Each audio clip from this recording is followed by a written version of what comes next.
About him was he had a great heart. He was very compassionate, but he was also like a benchmark in what he did. He did what he did the best. Sweet guy who is the nicest man in the world. Totally recognizable. The man's got a lot of balls, and he's an original. Okay, there's a lot of show, there's a lot of camp. Fantastic theatricality and campness that everybody enjoys. I think they're great.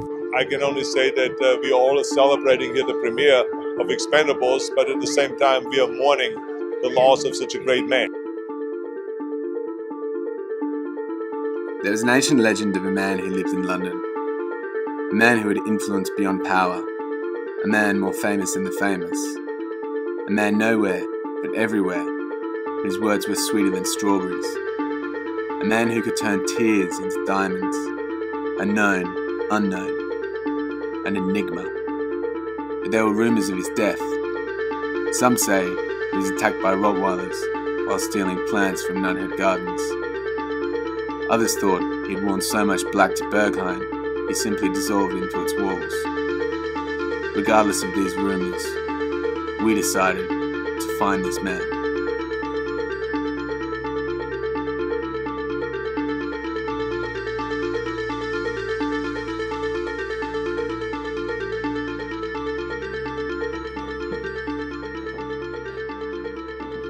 Thing on.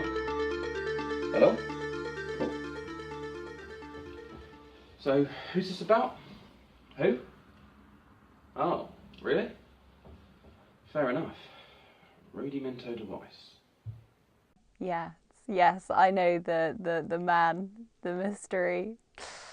What a guy. What a guy. Let me have a think.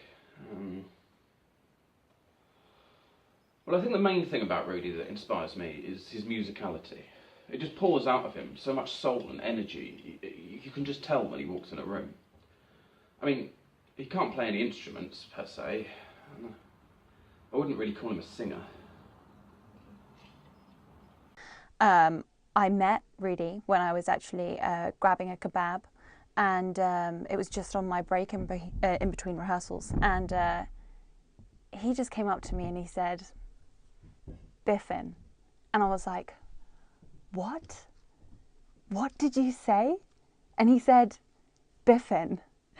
And after that, we hit it off, and since then, I've been Biffin. It's really an amazing story. What encapsulates really the best is these moments where we actually don't talk. I have many memories. The two ones that stand out the most is when we were at Dekmantel and we saw Jeff Mills, and we both saw a set which completely changed our lives, and we just spent hours and hours, like inches from each other, but without saying a word. And he just tapped on my shoulder occasionally and looked at me and gave me this look of like, he just understood what I was going through, and he was the only guy around me who understood that. And the same thing happened when we were at Berghain for 30 hours.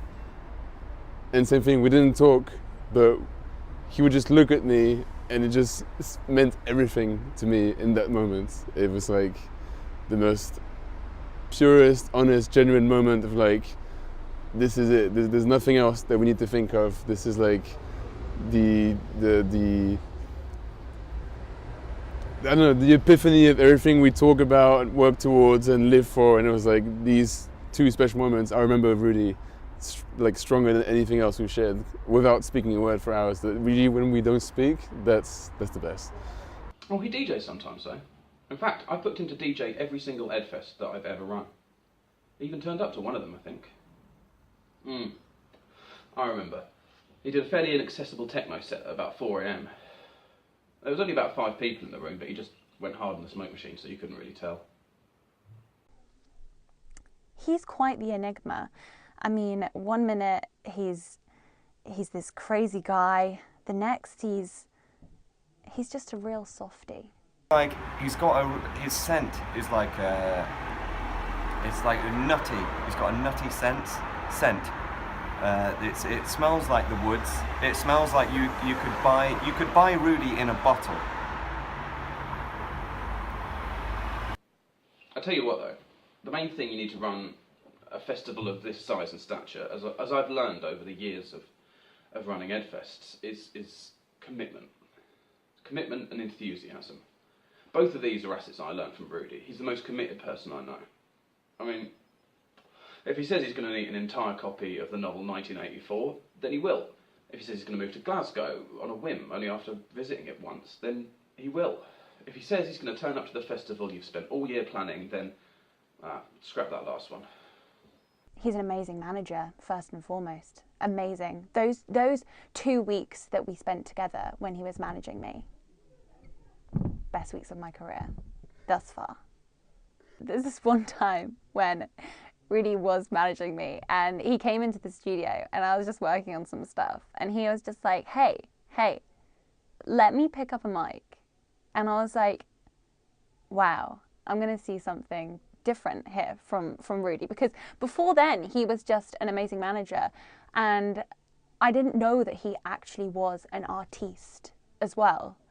And he picked up the mic and it just took about 5 minutes for him to completely transform into this amazing musician.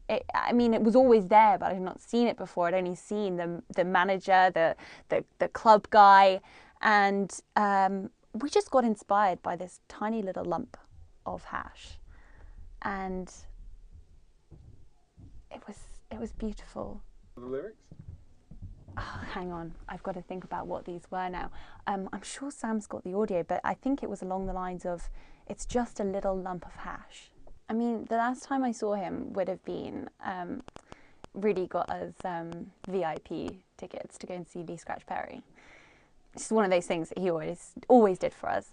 And afterwards, we were just hanging out with Lee Scratch Perry, and he rolled this joint that was just so mammoth. It must have been, I think it was about the size of Rudi's head, about this big and about this fat.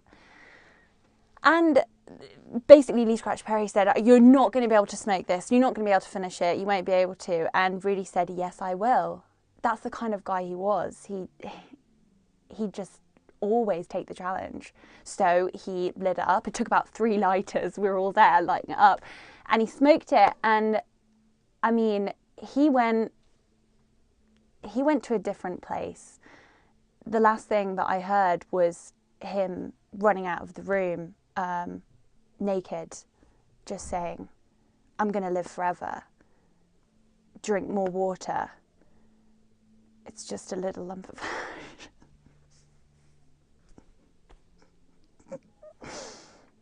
It's just a little lump of hash. And and then God, I'm terrible.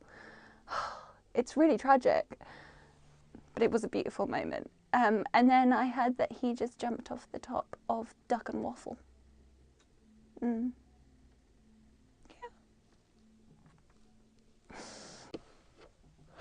I met Rudi in the cold winter of 2008. We were both flying to South Carolina. We sat next to each other. If I remember correctly, he ordered a bourbon and I ordered a gin and tonic.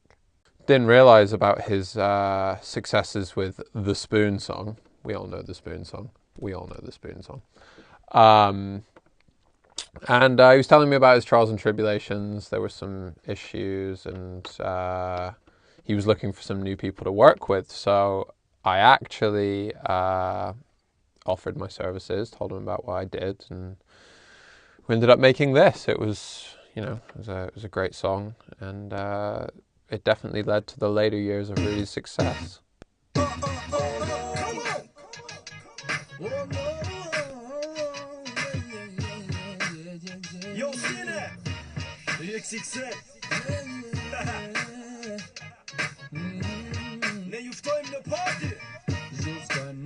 It's great. It's great. It's really good. He actually picked up a new language just for the song. We thought we really couldn't. You can only push so many boundaries in the English language. We really thought, you know, Why not appeal to a different place? Anyway, he disappeared from me after that song. I didn't see him for about 4 years, and then 4 years later he sent me this video with a new song he'd written. He went back to the English language, understandable. I think we were a little bit off the mark when we made that song, but he sent me his latest single with him singing it, and needless to say, he's back on form, and I think this is the renaissance of Rudi.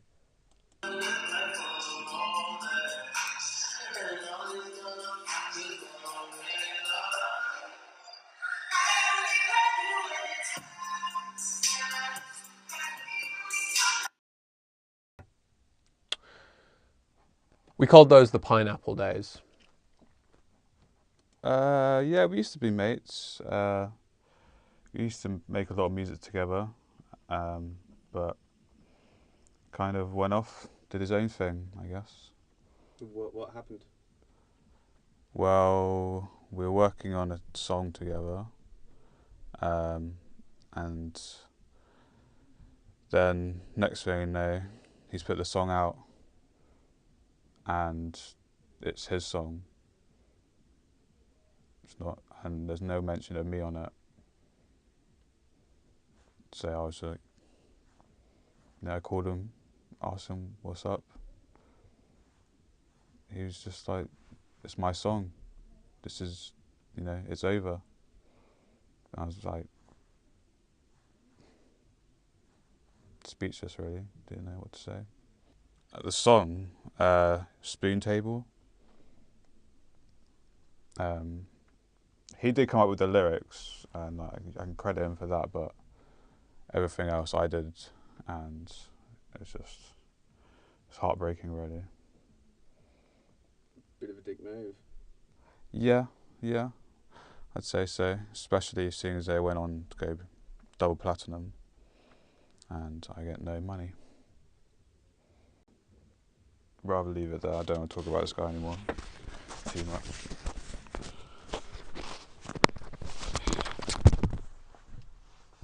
After a quick conversation, we managed to get Chris back in the room to ask him what he thought about Rudi. Couldn't give a shit where that motherfucking ball bag wearing cocksucker could be. I hope he's dead.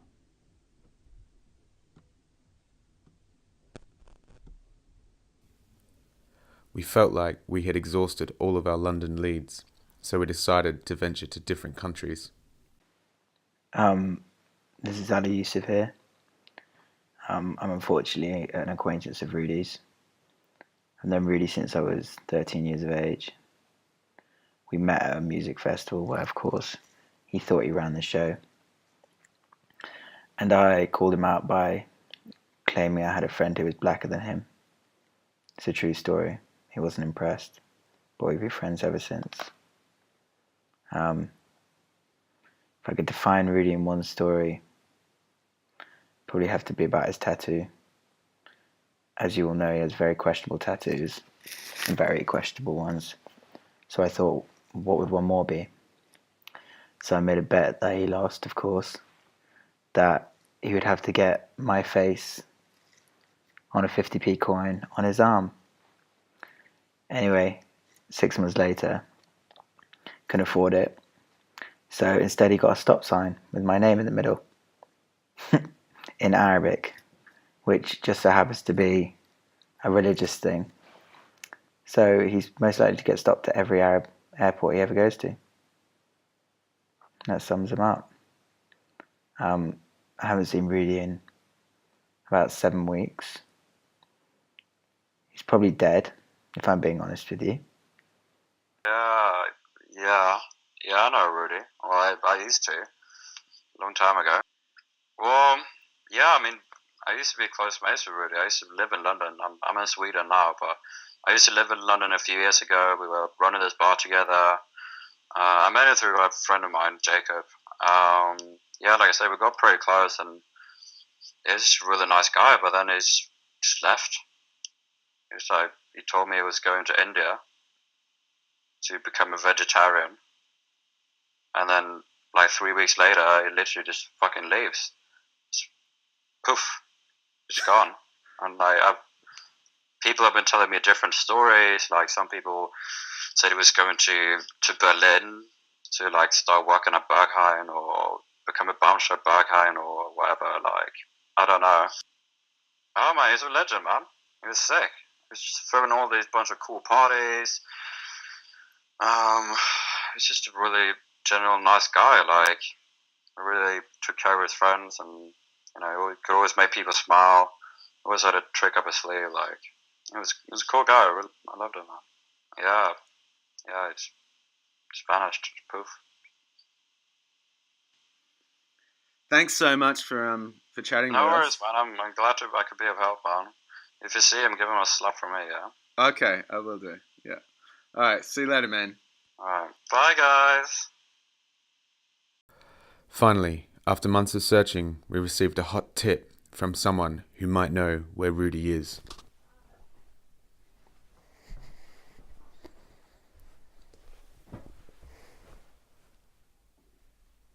Here we are.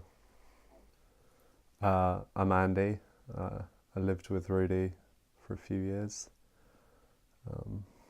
I was his friend. I don't know how we met. It just kind of happened. Just turned up one day. And he was there. Yeah. He called me gay. And then I knew I was gay. Yeah. I'd been struggling for 18 years of my life, and then 3 minutes with Rudi, and he just can see someone right inside someone.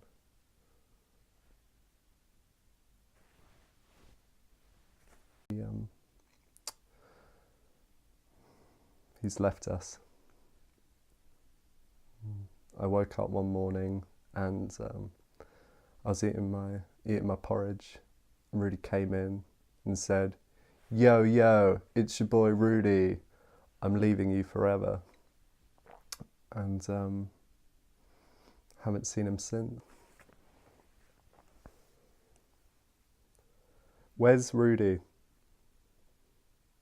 Uh-oh, Rudi Minto doesn't seem to have an address. Tap the name below if you'd like to add one. Call Rudi. Call Rudi. Calling Rudi Minto.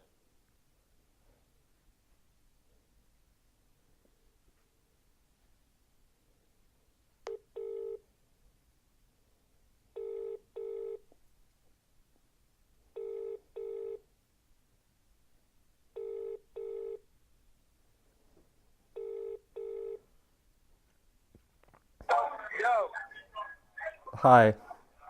Hello? Where are you? Andy. Hi. Wait, hold on. Hold on,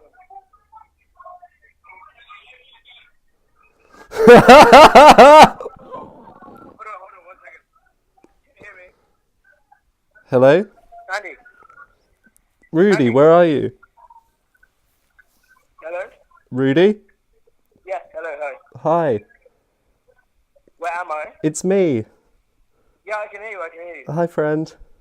Hi, sorry, my phone's really shit at the moment. That's alright. I thought it'd be something like that. How are you? Yeah, I'm alright. I'm just hanging out. Just having a little cry. Just A cry? Why are you crying? I'm gonna miss you. I'm gonna miss you too. I miss everyone. Yeah, apart from Connor. Yeah, I miss Connor. I love Connor. Yeah, me too. Yeah. Ellie. Ellie I miss. No, Ellie's amazing. Ellie's literally one of my favourite people in the whole world. Yeah, me too. I love her. Yeah. You too, both of you. Up Thank there. you. Thank you. Up where? Just a little At bit. the top. Oh. Top friends. Ali's like a unique friend who sticks out above everyone else, so he's not in the chart, so I don't count him. But you and Ellie are number one, on that list. Because obviously Ali is, he saved my life and that kind of shit. But Yeah. yeah. Mm. Well, what's up? Can you do me a favour and just say just kidding, it's a voicemail. Just kidding, it's a voicemail.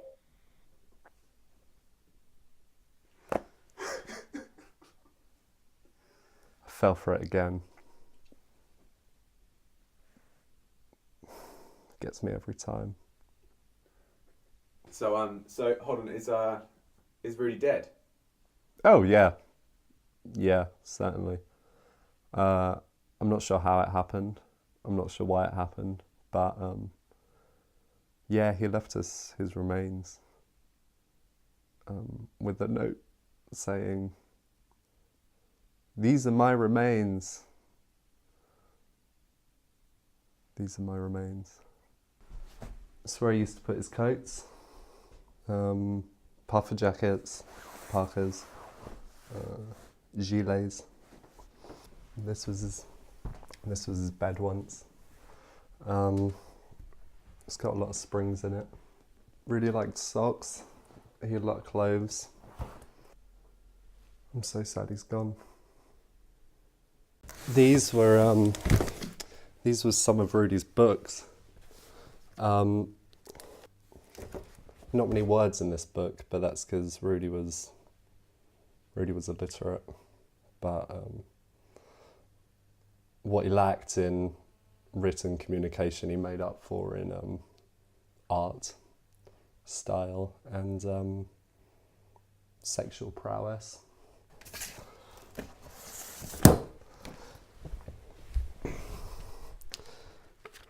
This was one of Rudi's favourite books. He put a bookmark in this page right here. Prodigy, young person with exceptional abilities. Noun.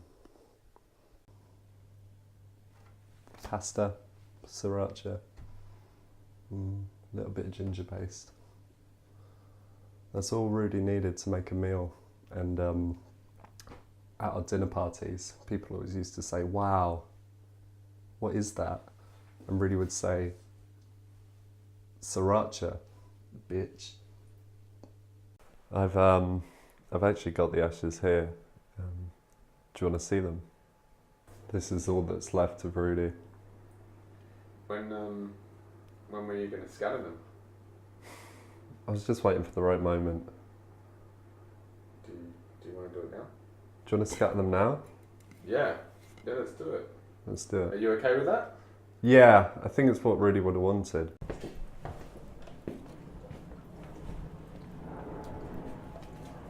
It's raining.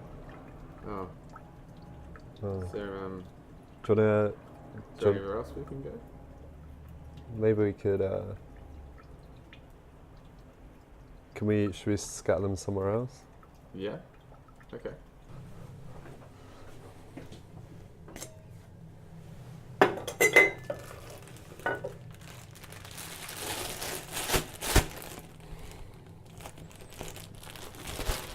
I think he would have wanted it this way.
miss your face.